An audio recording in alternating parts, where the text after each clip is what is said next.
Good afternoon guys and welcome back to the Next 100 Tour. Welcome to the fantastic Fairmont Torrens. Another golf course out of all the ones that we've played so far that I have never played before. We're here on the 18th and it has been, for me, one of the favourite courses that we have played so far, in fantastic condition. And today we want to talk about some pitching. So we are using, as you will know, the Skyforger 001 wedges. So a massive thank you for Takomo and for Seed Golf Balls on screen now for helping us with this series, for us to be able to get out here and play these fantastic golf courses by saving some money using these affordable brands.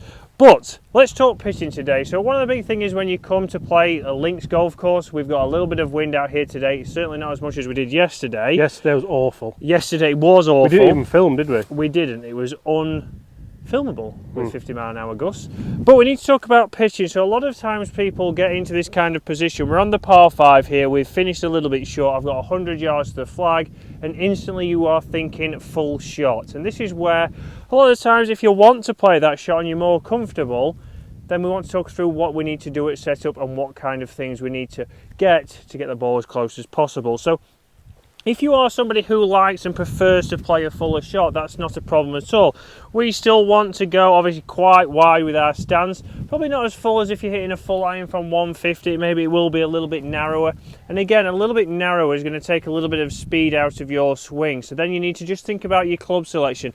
If normally from 100 yards, if you give it absolutely everything, it's a 56. Let's go down to your 52 and let's start to swing within ourselves and think about controlling that speed. So a little bit narrower, we go up to your 52, that's going to give you 100 yards. But at setup, ball position wants to be just a little bit back of centre, only ever so slightly. I wouldn't go obviously too far back because that's a shot that James is going to talk you through, which is a little bit more high tariff, which is what the pros would play. But a little bit back in there and then weight left. So 60-40, but 60-40, that helps us bring that little bit of forward shaft lean. So you see there, by moving onto my left, I get that little bit of forward shaft lean preset already. What we don't want to do is see people go this way. Well, I've got to drive it in there, got to make sure this 52 gets there.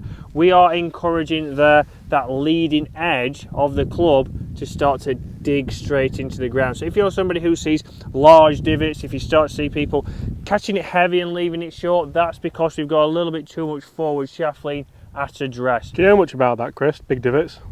Today, I've hit some big divots actually today, so I need to learn myself. So obviously down the line here, we again want to get our arms nicely under our shoulders. We're not too far away, we're not stood out here because that's going to encourage that club to really work inside. And then we've got a lot of work to do from there on a fuller shot to square that up. It's a lot of timing. So we're a little bit closer to the golf ball then, again a full shot.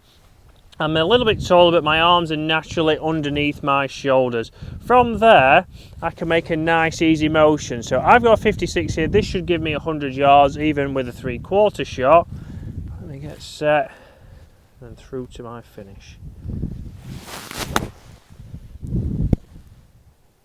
It's a great strike, but can we discuss the divot? So very good shot, but you can see that it's extremely wet out here today, but a very large divot. So yes, I've gone down into that golf ball, and that's where you now start to see, if I go a little bit too far back in my stance, which I have done there without adjusting my setup, a little bit deep. There's nothing necessarily wrong with that as long as you get ball first, which you did. That's it. So there's nothing wrong with that, but I know, okay, I've got a little bit steep on that one. That means I might have had the ball position a little bit too far back for that kind of shot, but a good strike, close to the hole. But now James is going to take it to another level.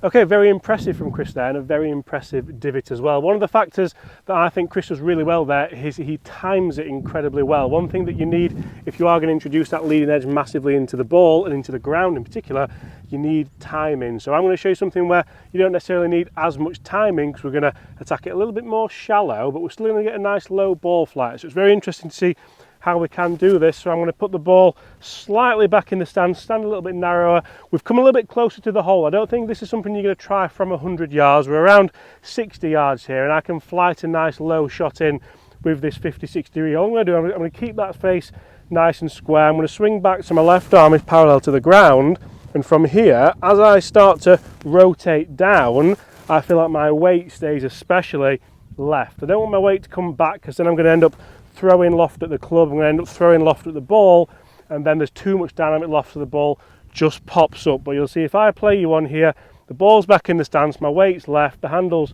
just a little bit more forward, and all I'm going to do is feel like I take the club away nice and low to the ground, so I've got a nice wide arc, and from there release the club around and almost saw off the finish a little bit. So I'm not trying to finish in a full finishing position like Chris did, but that just allows me to knock off some dynamic loft and play a nice lower shot there. You'll see a slightly less interaction with the ground there because I've sawn off the finish, and that just sits back down nicely, and that's how you can play very different shots with your Skyforger 001 wedge. There, I don't know who's closer actually, because they're both quite good. Let's find out. go and have a look.